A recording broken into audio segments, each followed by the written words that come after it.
Whenever Jesus wanted to get to the heart of an issue, he told a parable, a story that people would never forget. When I was a kid, something happened to me that I'll never forget. It changed my life forever.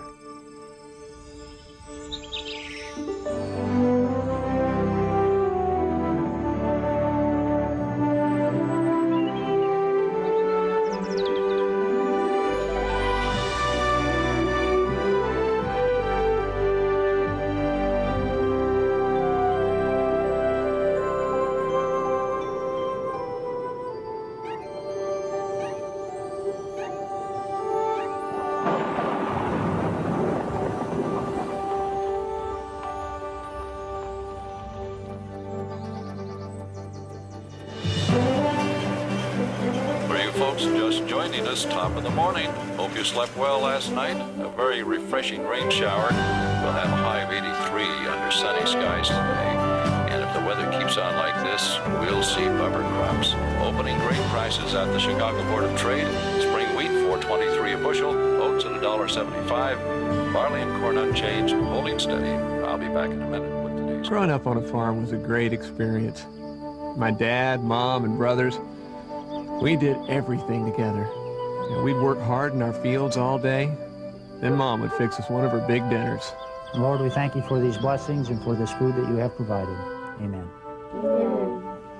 Let's dig in. Jerry, pass the mashed potatoes. Hey, we were able to go out and look at the wheat fields today. Dinner was the Boy, best did they look time for good. our family. You know, guys, David would talk non-stop about being a cowboy. And Charlie over there, he was always making us laugh. Dinner was certainly my brother Bobby's favorite time of the day. I'm Jerry, the oldest. I kind of had to watch out for these little guys. Mom and Dad sure had their hands full, and they used every opportunity to teach us something new about the farm and hard work, but mostly about love and respect. work to bring it in. I guess you could say we were a pretty close family. Our farm was big, with wheat fields stretching as far as my eyes could see. Dad worked hard planting those fields, and by the end of the summer, the wheat would be ripe and the harvest would be ready to bring in. He'd say to us, "Boys, when the harvest is ready, we have to be ready, or we could lose the whole crop." I knew how important the harvest was, and I never doubted for a minute we'd be ready. But it wasn't harvest time yet. And on the farm, we had a lot of other work to keep us busy, like saddling up and moving our cattle to the south pasture. Riding with Dad and Uncle John was always an adventure. And even when things were a little more than I could handle, Dad still believed in me. And somehow it always worked out.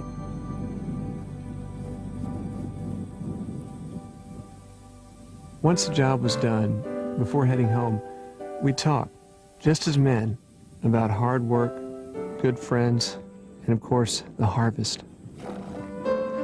I never left that pasture without learning something important from my dad. And I never left without bringing home something special for Mom. While we waited for our wheat to ripen, Charlie and I would help Dad haul hay. The two of us would work as hard as we could to see how many bales of hay we could bring in. You see, the more we brought in, the more we could brag to our friends when we went to town on Saturday. I remember that day because it was really hot, hotter than usual, even for July. And though my dad never complained, I could tell he was having one of those headaches. Sure thing, Dad. But we finished bringing in the hay and went straight to work on the combine so it would be ready for the harvest. It always amazed me how much work Dad could do. Boys, And I worked right along beside him.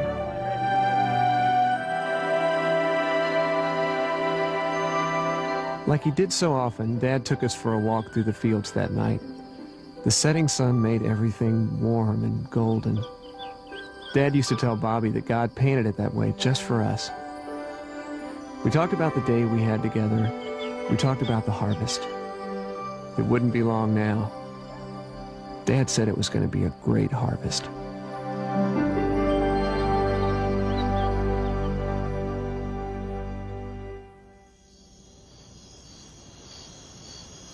It had been a long day, and I slept hard that night. So hard I didn't hear what was happening in our house.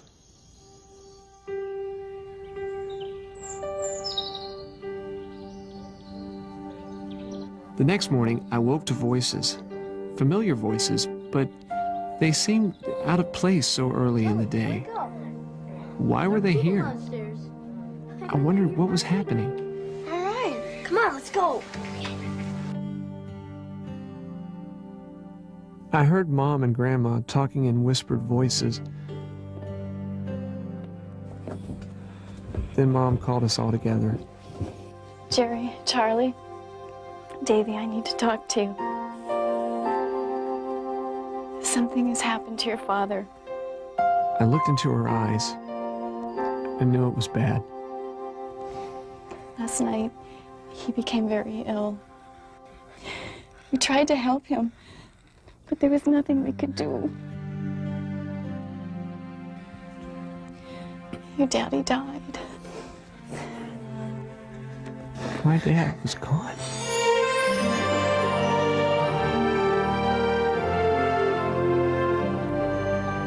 In an instant, our lives were changed forever. His headaches, we thought it was just the heat. Time seemed to stand still.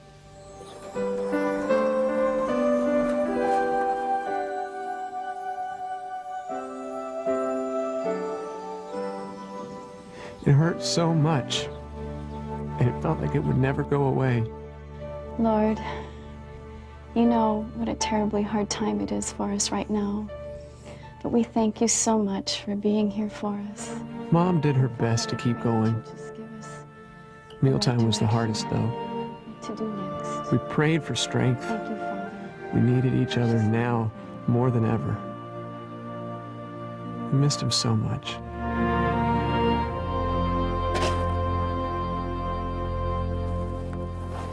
The next few days were busy ones. Uncle John was the first one there to lend a hand. We all pulled together to help things along. Even our friend Amy would come by and help us with our chores. We'd walk through the fields talking and trying to make sense of it all. I remember your dad saying that It was Amy who reminded me that when my dad needed help, maybe he would pray. start praying. And she thought that maybe we should too. We did pray, and we talked about the good times and tried to look ahead. But ahead, all I saw were problems. I was worried about the harvest. It was coming soon, and like Dad said, if we weren't ready, we'd lose the whole crop.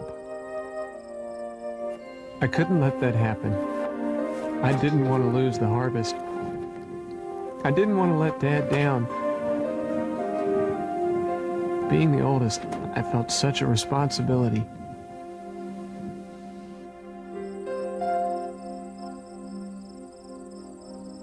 For the first time in my life, I was really afraid.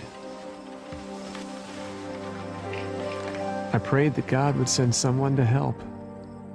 I thought that things would get better, but they only seemed to get worse.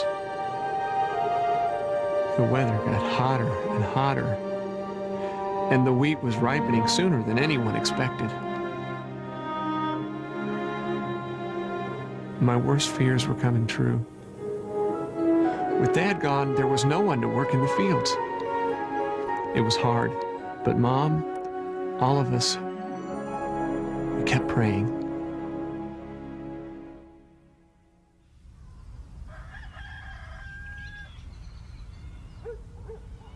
It was early morning, and Charlie and I were at the barn feeding our horses. I used to love this time of the day, but now it was just a reminder that we were one day closer to losing our wheat. It was usually pretty quiet around our farm, but this morning there was a sound, faint and off in the distance at first. a kind of roar that was getting stronger and louder.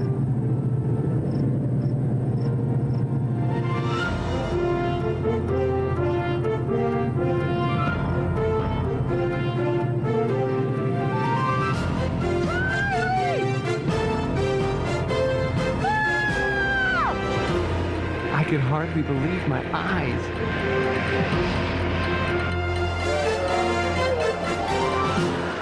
One after another, big, huge combines. It seemed like the whole world was coming to our farm.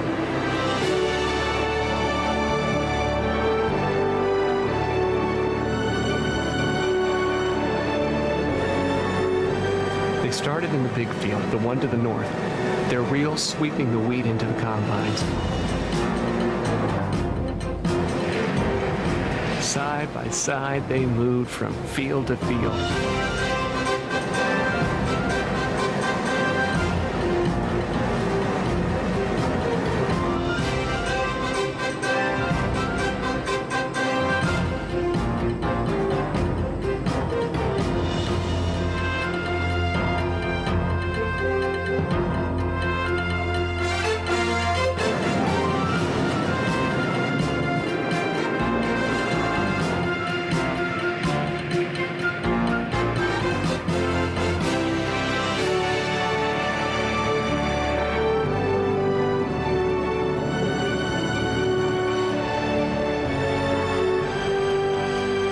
As I watched them unload the golden wheat, I thought about Dad and my prayers, and I understood. I wasn't alone. All these people, they had work of their own to do, but they left their fields to come and help us.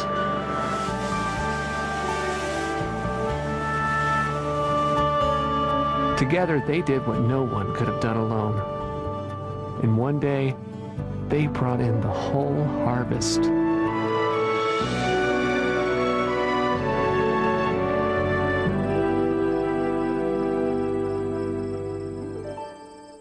The harvest was finished. The wheat was saved. The fields were clean.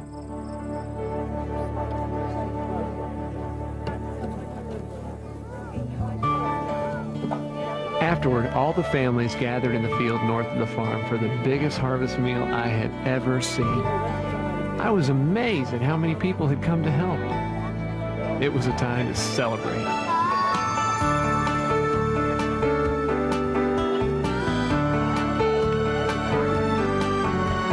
Everyone had a part in helping with the harvest.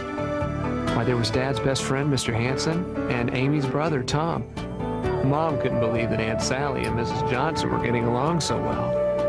And there was Harry Bender and Mr. Sanders. Well, it wasn't that they didn't get along, it's just that they never did much together.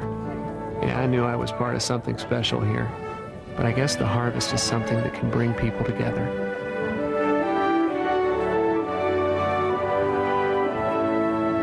Uncle John said this whole day reminded him of the story in the Bible when a lot of people were hungry to know God, but there weren't enough workers to tell them. Jesus said, when the harvest is ready, pray and ask God to send people who will help.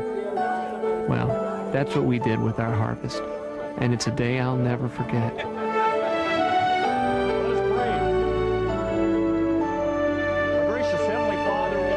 Helping with the harvest changed all of us in one way or another. We thank you for this harvest which we're able to bring in. It was time to come together. It was harvest time.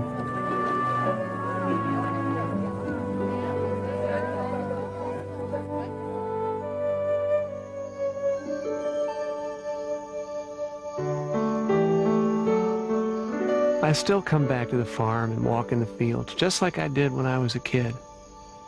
These fields were my whole world. And the things God taught me that summer when I saw everyone come together to harvest our wheat have stayed with me all my life. Now I see the lesson of the harvest. There is another field. It's God's field, filled with people who are ready to respond to Him. And just as my family prayed for someone to come and help us bring in the harvest, people all around the world are praying that someone would help them bring in the harvest in their land, in their city, on their campus. Everywhere I look, I see people who are lost without the love and message of Jesus Christ. And the urgency that we felt on our farm is the same urgency that exists today.